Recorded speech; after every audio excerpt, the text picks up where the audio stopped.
Señoras y señores, muy buenas tardes. Nos vamos a dar un gustito hoy.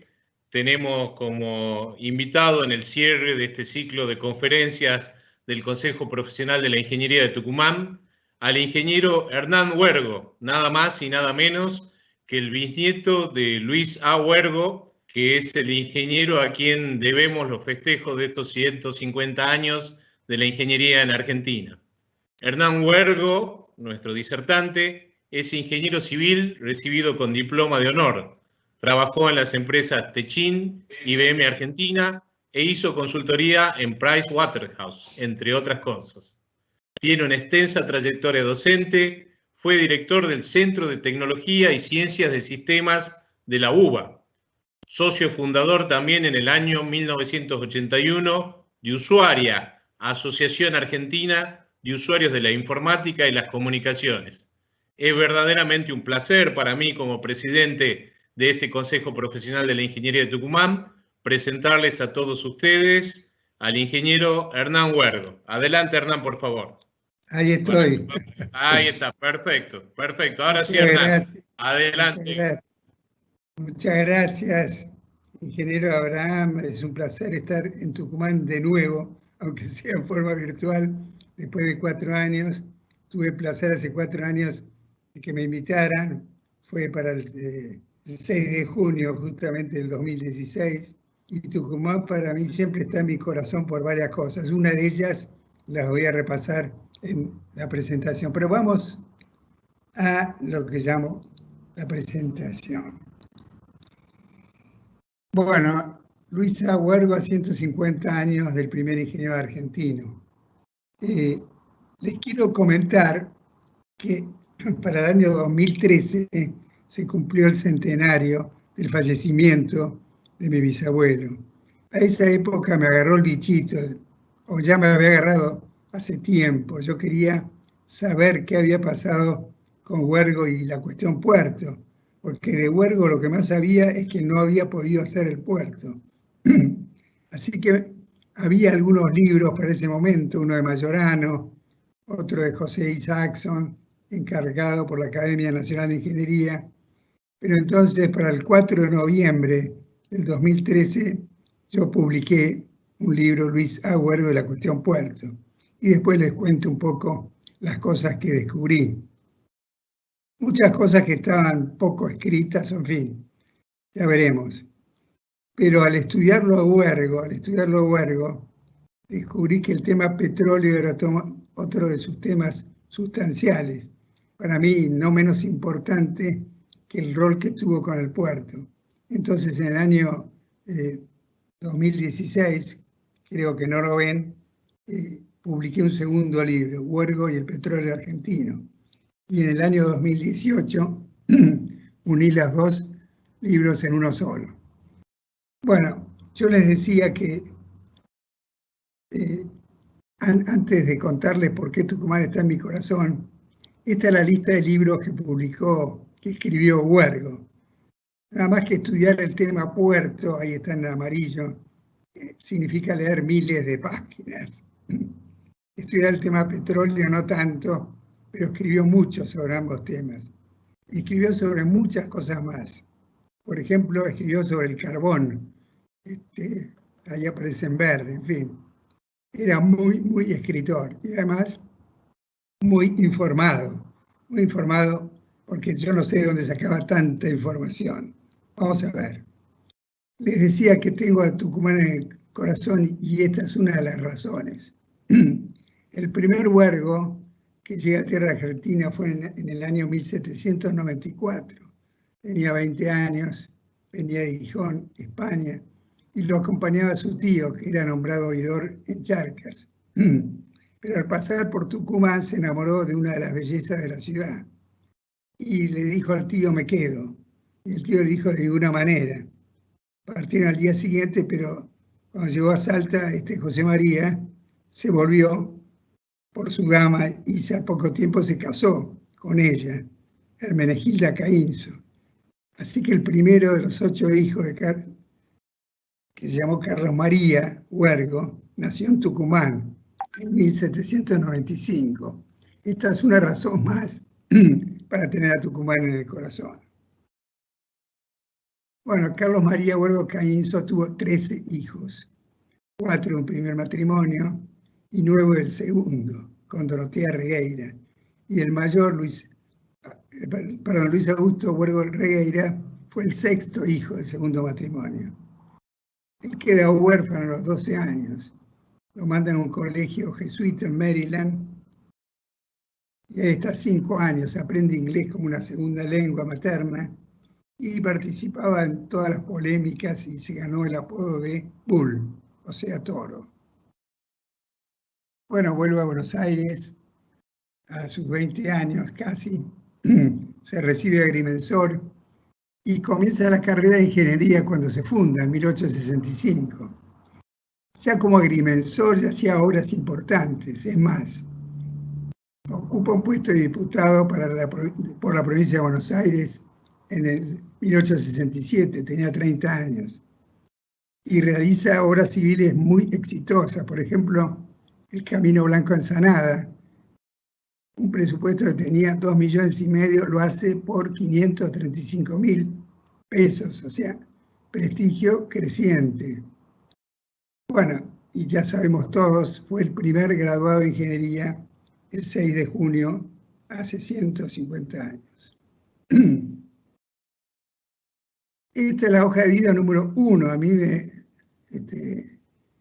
da un poco de complejo ver su hoja de vida por la cantidad de cosas que hace.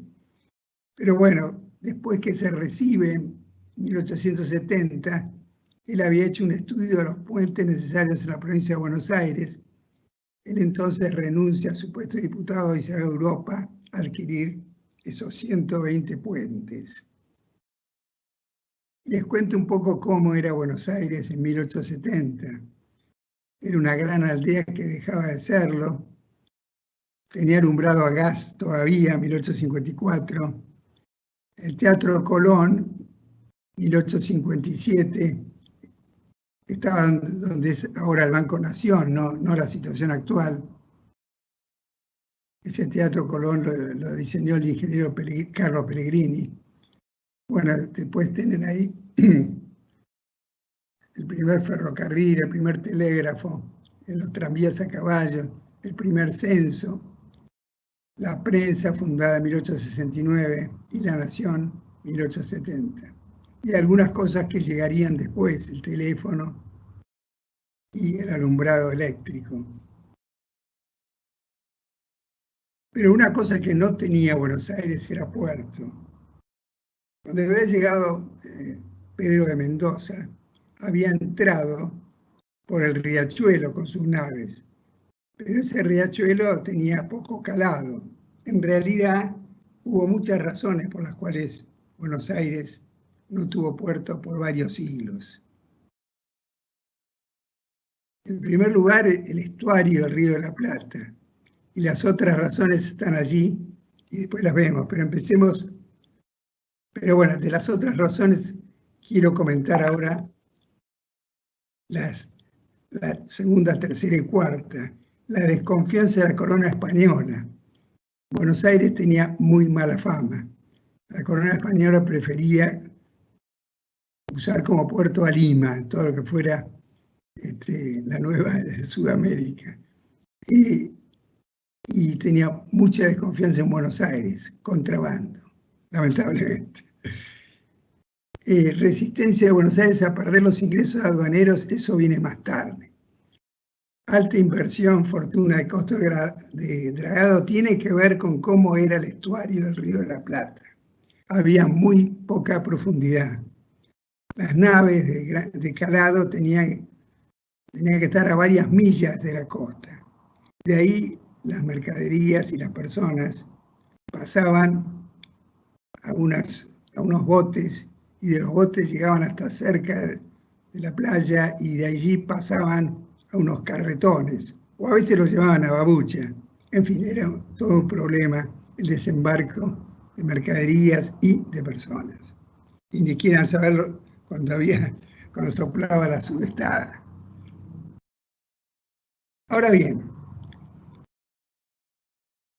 cuando ya después de la Revolución de Mayo, bueno, Moreno es el primero que tiene algunas iniciativas, mejorar el Riachuelo, mejorar Ensenada como puerto, pero el primero importante, el primero de una serie importante fue Rivadavia, todavía como ministro de un gobernador que era Martín Rodríguez. Era ministro de guerra y llama a un ingeniero inglés, se llama James Bevans. James Bevans. Lo llama para encargarle un puerto. James Bevans hace varios proyectos, se elige uno de ellos y después que se elige se pide un préstamo a quien, a la Brennan Brothers, como siempre. Y cuando llega el préstamo se ha declarado una guerra contra Brasil, que finalmente perdimos, y en vez de usarlo en el puerto, se usa en la guerra. Y James Bevans pasa a ser pasa a tener un departamento de hidráulica. El mismo Rivadavia, unos años después, en 1827, se entera de Charles Henry Pellegrini, un ingeniero saboyano, y lo llama para hacer el puerto. Parece que se olvidó de Bevans. Y cuando llega Pellegrini a Buenos Aires en 1828, descubre que Rivadavia ya no es más presidente, ahora lo han derrocado. Hay un gobernador, se llama Dorrego, y Carlos Pellegrini se dedica al campo y a la pintura, muy bueno pintando. Hay cosas extraordinarias hechas por él de todo Buenos Aires. Era muy bueno, y no solamente lugares de Buenos Aires, sino las costumbres, se dedica a eso. Y también algo que le da bastante fortuna, hace pinturas de las damas de la sociedad de Buenos Aires. En fin, bueno, Carlos Enrique Pellegrini, ingeniero, termina casándose con la hija de James Bevans, que ya no es más James Bevans, es Santiago Bevans. Fíjense que estos primeros ingenieros, famosos los dos, terminaron enamorándose de la Argentina, bueno, de Buenos Aires y quedándose. El hijo, uno de los hijos de Charles Henry Pellegrini, es el que sería el futuro presidente, abogado, Carlos Pellegrini. Bien. En la época de Rosas no pasa absolutamente nada con el puerto. Después de Casero se crea un Consejo de Obras Públicas y se lo nombra al ingeniero Carlos Pellegrini como presidente o director. Y no pasa mucho en la época de Urquiza, sí un par de cosas. Un muelle y una aduana de Taylor. Vamos a ver. Esta es la aduana de Taylor, y esta es la aduana y el muelle, y Buenos Aires cambia un poco de aspecto. Dejamos de tener esas imágenes tan grotescas de la gente desembarcando con los carretones, o a veces esa babucha de la gente. Y ahora es el momento de hablar de Luis Augusto Huergo, los primeros años.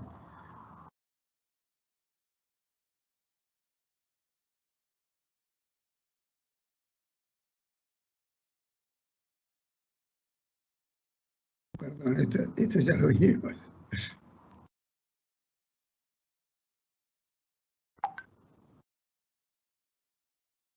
Disculpen. Habíamos llegado a ver el muelle y la aduana de Taylor. En la época en el momento de Urquiza, en realidad no es Urquiza, se contrata a un ingeniero más, inglés, perdón, me mata si me escucha, irlandés, es Juan Coughlan, pero el que lo contrata no es Urquiza, es Mitre, porque en ese momento había un problema bastante serio. En realidad por un lado estaba la Confederación Argentina y por otro lado estaba el Estado de Buenos Aires. Y en realidad, cuando se hace la Constitución, Buenos Aires había quedado del otro lado. Buenos Aires no quería ser parte de la Confederación, entre otras cosas, porque no quería largar el puerto. que era una de las imposiciones de Buenos Aires para entrar a ser parte de la Confederación. Así que Mitre, que gobernaba, era el hombre fuerte de Buenos Aires, no tenía ningún interés en que el puerto pasara a ser parte de la Confederación y perder los derechos que tenía, los derechos también aduaneros. Esto hizo que el proyecto de Coglan, que de todos modos, después que hizo su proyecto, en el año 1859 lo presentó, él mismo lo descartó, se dio cuenta que no funcionaba. Coglan fue un hombre muy importante por otras, y se quedó como 30 años, y fue un gran ingeniero y un amigo de todos los ingenieros argentinos. Y acá entra en esta historia Eduardo Madero. Eduardo Madero, nacido en 1833, el padre, que había tenido que emigrar en la época de Rosas a Montevideo, tenía un negocio de importación y exportación en Montevideo muy exitoso. Eduardo llega a Buenos Aires en 1861, tenía entonces 27 años cuando llega, con la idea de replicar el negocio, y funda una compañía con ese objetivo. Pero el problema es que no tiene puerto. Ese mismo año, 1861, presenta su primer proyecto, que es con ingenieros ingleses y es con financiación de la Baring Brothers. Son dos condiciones que siempre utilizaría Eduardo Madero en todos sus proyectos, que fueron tres. Pero el proyecto de 1861 no prosperó por el mismo motivo que vimos antes, de que siempre que estuviera Buenos Aires dividida la Confederación, no iba a haber un proyecto exitoso. El segundo proyecto en 1869 tuvo casi la posibilidad de consagrarse. Tenía financiación de la Baring Brothers, contaba con el aval total de Sarmiento, que era presidente. Sarmiento fue muy importante en el tema puertos. Era una obsesión para él conseguirlo. Fue aprobado por el Consejo de Obras Públicas, presidido por Pellegrini, pero ¿qué pasó? Fue rechazado por el Senado por un discurso encendido de Mitre. Otra vez, Mitre el senador por la provincia de Buenos Aires. Como dije antes, en este momento todavía ya había terminado, digamos, ya estaba unido Buenos Aires, pero no era la capital todavía. Sarmiento, como dije, estaba muy empecinado con el tema puertos. Llama en 1870 a otro inglés, John Bateman, quien presenta un proyecto en 1871. Ahora, en 1871, cuando Bateman presenta su proyecto, ya estaba recibido Huergo y estaba recibida la primera camada de ingenieros, los famosos 12 apóstoles. Y bueno, era un momento en que ya todo el mundo le preguntaba a Huergo qué opinaba, era una especie de eminencia ya, aunque estaba recién recibido, pero tenía sus 33 años, y en el 71, bueno, todavía no había cumplido 34. El proyecto de Bateman era promovido por Sarmiento y contaba con el apoyo de Emilio Castro, que era el gobernador de Buenos Aires. O sea, todo estaba dado para que se cerrara. Pero ¿qué dijo Huergo? Dijo que estaba muy subestimado el costo de dragado del canal norte de acceso. Por lo demás, el proyecto era razonable. Pero Huergo dijo, sí, esto funcionaría, pero ese costo se han equivocado. Y era tal los pergaminos de Huergo que Sarmiento se vio obligado a solicitar una prueba de dragado. ¿Y qué pasó? El resultado fue que el costo de dragado fue 7 veces superior al estimado por Bateman. O sea, se descarta el proyecto por eso. Es un gran triunfo de la ingeniería argentina y un fortalecimiento del prestigio de Huergo. Y acá algunos puntos más de la hoja de vida de Huergo, fundador de y primer presidente de la Sociedad Científica Argentina. En 1872 ya senador por la provincia de Buenos Aires. Tuvo una extensa carrera en ciencias exactas. Fue profesor por casi 30 años, no, más de 30 años. Fue decano muchas veces. En 1875 es el que construyó el primer dique de carena en San Fernando. Para 1876, el Departamento de Ingenieros pasa a ser presidido por uno de los 12 apóstoles, el ingeniero Guillermo White. Y para ese mismo año, Huergo, que siempre había dicho que había que empezar por el Riachuelo para hacer el puerto de Buenos Aires, era lo más fácil, lo más barato, impone su idea, llaman a una licitación y la gana. Y entonces se construye el primer puerto en el Riachuelo. Fue un gran éxito.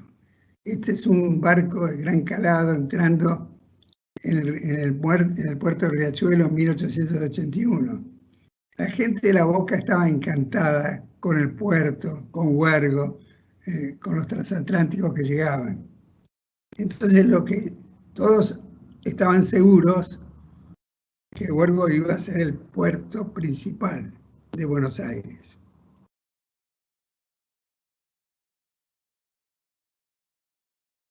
Él presentaría el proyecto de puerto primero en el año 81 y una versión definitiva en el 82.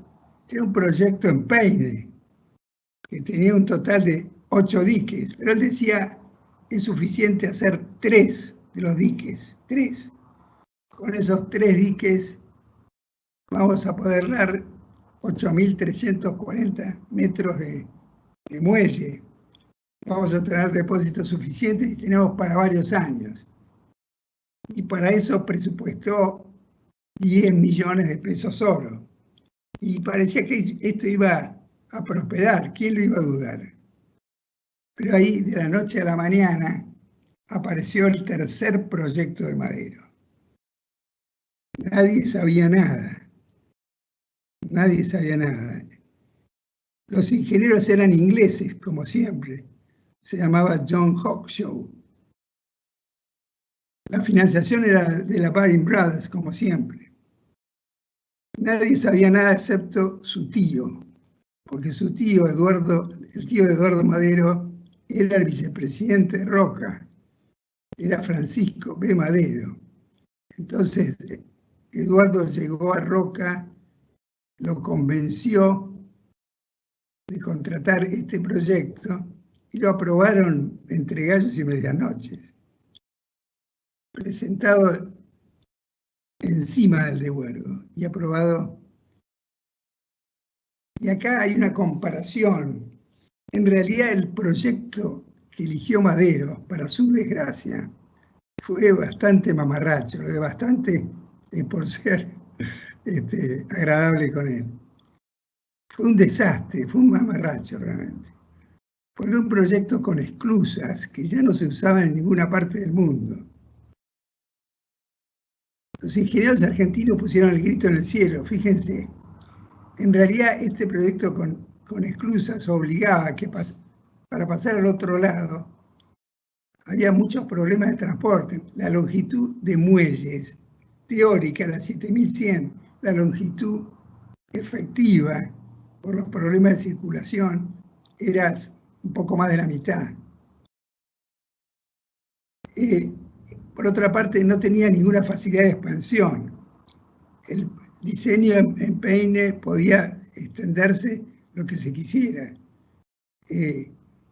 Las esclusas y puentes giratorios significaban demoras y costos operativos muy altos. Diseñaron un malecón de madera de protección acá, que terminó destruyéndose a los pocos años de iniciado. Bueno, y otros problemas más. Ahora, el presupuesto que había pasado Huergo por sus 3 diques era 10 millones. El presupuesto que presentó Madero y sus ingenieros ingleses fue 18 millones. El puerto tenía otras condiciones que lo hacían menos importante que el de Huergo, por ejemplo, menos volumen de depósitos y en general muchas falencias. ¿El resultado cuál fue? Pero antes del resultado les cuento. Este John Haukshaw, cuando presenta su proyecto, en el año 1882, tenía 71 años, un verdadero adulto mayor. 71. Y este John Haukshaw, yo les dije que todos los ingenieros anteriores, les comenté varios, todos vinieron a Buenos Aires, y la mayoría se enamoraron del país y se quedaron. Bevans, Pellegrini, Coglan. John Haukshaw nunca estuvo en Buenos Aires. Este proyecto era el único que él había trabajado fue su primer proyecto, acompañándola a Jesse Hartley, que era el verdadero experto en puertos. Jesse Hartley había reemplazado los Albert Docks de Liverpool por un proyecto en Peine, que justamente que fue en 1856, ya muchos años antes de que se presentara este proyecto. Así que esto Huergo lo sabía, pero todos los ingenieros argentinos lo sabían, pero bueno, se cometió una equivocación que se pagó muy caro. Hubo repudio unánime de los ingenieros argentinos, se comenzó la construcción, se inauguró en el 89, se demoró para terminar hasta el 98. En 1891 se destruye el malecón de madera y se agota el presupuesto. El presidente es Carlos Pellegrini, el hijo del ingeniero, el abogado, y se ve obligado a duplicar el presupuesto. Y después tienen que seguir gastando hasta tener un costo de 50 millones de pesos. Y colapsa en menos de 10 años, ya para 1906 hay una caricatura de Caras y Caretas que habla del puerto y le pone la cara de Madero. 1906. Y acá entre las razones de este despropósito, Félix Luna pone en palabras de Roca lo siguiente: finalmente apareció claramente la fuerza de los apoyos del plan de Madero, que contaba con el respaldo financiero de la Baring Brothers, y los planos proyectados por Sir John Haukshaw, uno de los más grandes ingenieros ingleses. Eso, lo más grande sería por edad, no por conocimiento de puertos. Y dice, no sé si habrá sido más conveniente el proyecto de Huergo, pero había que hacer el puerto de una vez y continuar con el examen de las dos propuestas hubiera sido interminable. Bueno, se pagó bastante caro todo esto, porque justamente unos años después, en 1902, todavía no había salido la caricatura Caras y Caretas, pero el puerto era una vergüenza internacional. Es Roca presidente por segunda vez y decide llamar a un súper experto. ¿A quién llama? Presuntamente al mejor de los ingenieros de Estados Unidos. Estas son dos caricaturas de la época. El mejor el primero de nuestros ingenieros y el ingeniero Elmer Kortgel. Y le pide consejo, ¿qué tengo que hacer? Es Roca el que pide el consejo. ¿Y qué es lo que le dice Elmer Kortgel? Este es el diseño que le presenta. ¿Ven el peine? ¿Ven el puerto Madero? Dice, olvídese de todo esto. Construya un proyecto en Peine, delante, ignorando todas estas esclusas que no sirven para nada. Imagínense que Roca no lo iba a hacer. Él había aprobado ese proyecto. Es Figueroa Alcorta, en 1907, el que decide construir Puerto Nuevo, con el diseño recomendado por Huergo. En 1911 comienzan las obras Huergo está ocupado en otro tema vital, pero ve el triunfo de sus ideas. Se inaugura en 1919. El año pasado ya cumplió 100 años. Puerto Madero cierra sus operaciones en 1925. Bueno, acá no se ve, pero por lo menos yo no lo veo. Pero muestra Figueroa Alcorta y el puerto nuevo. Bueno, la hoja de vida de Huergo no se ha quedado quieto, ha hecho un montón de cosas más. Una cosa muy interesante fue un proyecto que de haberse hecho hubiera cambiado la economía mediterránea de nuestro país, un canal de navegación de Córdoba al río Paraná. Bueno, el rediseño del dique San Roque fue muy importante. En 1895 se funda lo que es hoy el CAI, entonces Centro Nacional de Ingenieros. Y la hoja de vida sigue, bueno, muchos proyectos. Ahora, entre todas las cosas que hace, nunca termina de predicar contra lo que sucedió con el puerto Madero. En 1904, en una conferencia en San Luis, un congreso de todos los ingenieros del mundo, hace una presentación de la historia. ¿Y saben qué? La hace en inglés. Estaba lleno de ingenieros que sabían el problema del puerto de Buenos Aires, que no funcionaba. Y le va muy bien. Bueno, los ingenieros ingleses no sabían dónde meterse. Ahí es donde conoce a Enrique Hermite. Enrique Hermite queda muy impactado con él. Tanto es así que al año siguiente lo invita a presidir una compañía hullera de la cual era socio él, Compañía Hullera Salagasta. Huergo termina escribiendo un tratado sobre carbón después de algunos meses. Él era así, cualquier tema nuevo que se le cruzaba se ponía a estudiar o lo aprendía a fondo. Bueno, y acá hay otras actividades, pero vamos a la segunda parte de esta charla, que yo la llamo Huergo y el petróleo argentino. El 13 de diciembre de 1907 fue el descubrimiento del petróleo. Enrique Hermite había elegido a Julio Krause como jefe de la sección de hidrología. Ustedes saben que buscando agua se termina encontrando petróleo. Ahora bien, Enrique Hermite se desilusiona mucho con Krause. No visita ni una sola vez Comodoro Rivadavia.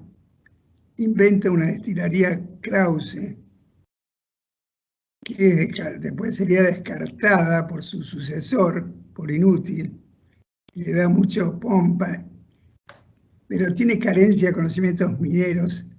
Bueno, para 1911 solo había 7 pozos, 4 inutilizados, 3 obturados. O sea, no funciona, termina enfrentado con su jefe. En 1910 Roque Sáenz Peña es elegido nuevo presidente y en ese momento se crea por decreto la Dirección General de Explotación de Petróleo de Comodoro Rivadavia. Lo mismo que después se llamaría YPF. En la lista de los miembros están Hermite, está Luis Huergo y hay 3 vocales más. El que no está es Julio Krause. Bueno, Huergo lo primero que hace es viajar con toda la comisión a Comodoro Rivadavia y tener su primera reunión allá. Tenía 73 años. Estaría en ese cargo hasta 1913. Este es el primer informe, junio de 1911. Lo que llama la atención de este informe es que él incluye un tratado sobre petróleo, lo escribe en junio, él empezó en diciembre, un tratado de petróleo de 80 páginas. Y a mí me llamó mucho la atención, página 73, donde dice: lo que exactamente hace el almirantazgo inglés no podemos decir, pero entendemos que los alemanes están construyendo 3 unidades tipo diésel cada una con 6.000 caballos de fuerza. ¿Qué le está diciendo? Le está diciendo a Churchill, que era el encargado de justamente del almirantazgo inglés, que debería convertir a petróleo, a diésel, sus barcos. ¿Y saben qué? En julio, un mes después, en julio, Churchill decide reciclar la Armada Real. Eso tiene que ver con un incidente, una cañonera que entra a toda velocidad en Agadir, en Marruecos. A una velocidad increíble. Cuando ve eso, ahí lo convencen. Es increíble que lo que escribió Huergo en junio es lo que termina decidiendo Churchill en julio. Ahora, Huergo hace un informe y sugiere 20 perforaciones. Solicita 2 millones. Le dan 1 millón. El Congreso había fuerte resistencia a aprobar las inversiones del Estado en Comodoro Rivadavia. En realidad, legalmente, el Estado no estaba habilitado para explotar el petróleo. Había razones. Joaquín B. González fue el abanderado en contra de cualquier explotación. Pero Huergo estaba convencido que había que lograr resultados, pero tenía gran resistencia. Para 1912, ya la producción de petróleo se ha cuadruplicado. Huergo propone un plan más ambicioso, 40 perforaciones. Solicita 5,5 millones, obtiene 2 millones, continúan las presiones. Huergo atribuía parte de esas presiones a cosas que vamos a ver después. Y tiene que ver con su siguiente informe, el último referente a petróleo, o el penúltimo en realidad, pero este es el más decisivo. Es el acta del 8 de abril de 1913. Ya Huergo dice, es el primero en hablar de autoabastecimiento. Dice, se requieren 2 millones de metros cúbicos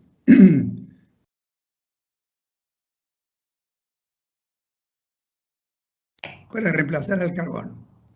El cálculo de Huergo es que se requieren 151 pozos para producir ese volumen. El plan es perforar 100 pozos el año siguiente.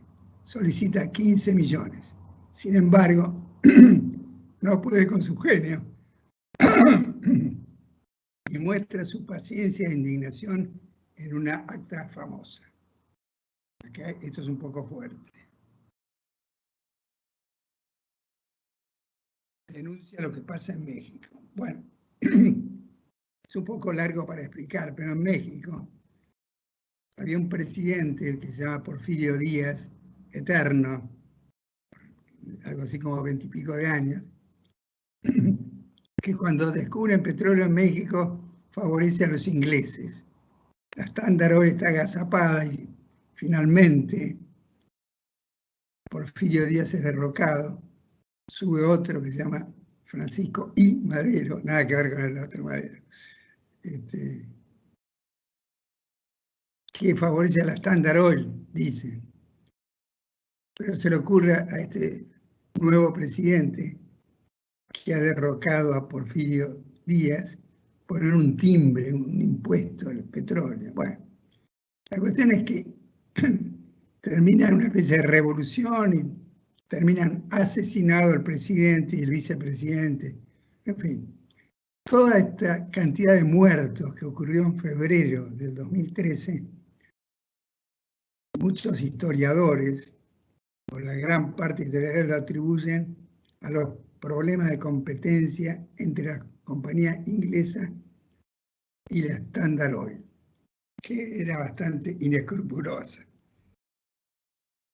Es más, en la misma acta, Huergo habla de la Standard Oil, y lo habla de una forma bastante terrible. Los actos de la Standard Oil son juzgados en todas partes como actos de piratas, usuarios despiadados, capitaneados por un ex Aquistán. En fin, es bastante terrible.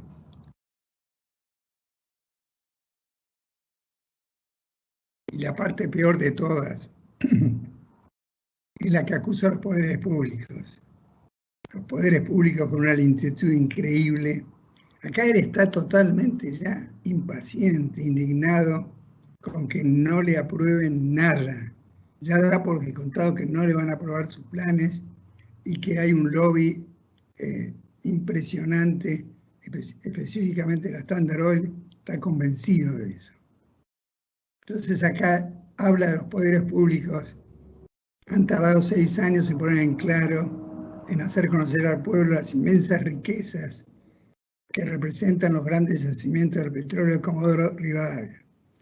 Y las frases siguientes, bueno, son muy fuertes, porque no se olvida de nada. Así dice, incluye a ministros, legisladores, abogados, etcétera, etcétera. Hasta incluye a jefe de la Armada y del Ejército, ministro de la región, como que no se olvida de nadie. Lógico, y esto es un acta de toda la institución, no es personal, es un acta de la institución que él dirigía. Por supuesto, llega el escándalo de indignación en el Congreso y él había pedido 15 millones, le otorgan 1,5. El 2 de septiembre asiste a la que sería su última reunión y fallece el 4 de noviembre de 1913. Yo creo que él estaba convencido de que los ingenieros argentinos estaban a la par de los mejores y que podían lograr el objetivo que quisieran. Ese fue un objetivo de siempre, no solamente en el puerto, en todos los temas. En el tema petróleo, Mosconi en su libro lo reconoce como alguien ejemplar, meritorio, de actuación meritoria, patriótica. Y Arturo Frondizi en su libro Petróleo y Política, lo mismo. Lo considera un pionero, que señaló el derrotero. Y bueno, entre los discursos en su fallecimiento, yo siempre rescato el discurso del presidente del Centro de Estudiantes de Ingeniería. Fue un gran ingeniero, un gran hombre de gobierno, un gran patriota, pero mucho más que eso, un gran hombre. Este es el huergo decano, el profesor. Era un huergo más amoroso.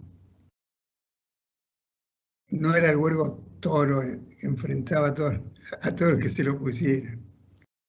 Todos lo veneraban, su nombre equivalía a una enseña, a una bandera. Entre los profesionales era el maestro, entre los estudiantes era casi el padre.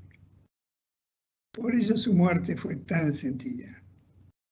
Bueno, tienen un monumento muy famoso para los ingenieros, lo hizo Torcuato Tasso en 1919, dio muchas vueltas, estuvo en Exactas, en Perú, cuando estaba en la calle Perú. Hoy está delante de la Facultad de Ingeniería en Paseo Colón. Otro monumento de César Sforza, que muestra las 3 virtudes cardinales de Huergo: la ciencia, la verdad, la voluntad, que está acá en Buenos Aires, en Pedro de Mendoza y Gaboto. Pero para mí el monumento vivo más importante es Puerto Nuevo, porque muestra que esa idea de Huergo era la correcta. Y después de 100 años, ahí lo tiene. Sigue siendo un testigo de esa verdad que Huergo escribía. Eso es lo que les quería contar y nuevamente agradecerles a Omar, al ingeniero presidente de COPIT y a todos por su presencia. Muchísimas gracias, Hernán. Realmente apasionante el relato.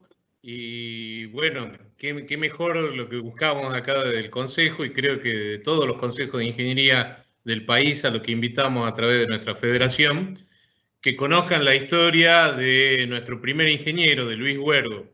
Orgulloso realmente, yo ya había tenido la oportunidad de escuchar tu relato, justamente muy agradecido cuando te llamé el otro día por tus palabras y por acceder inmediatamente a esta videoconferencia.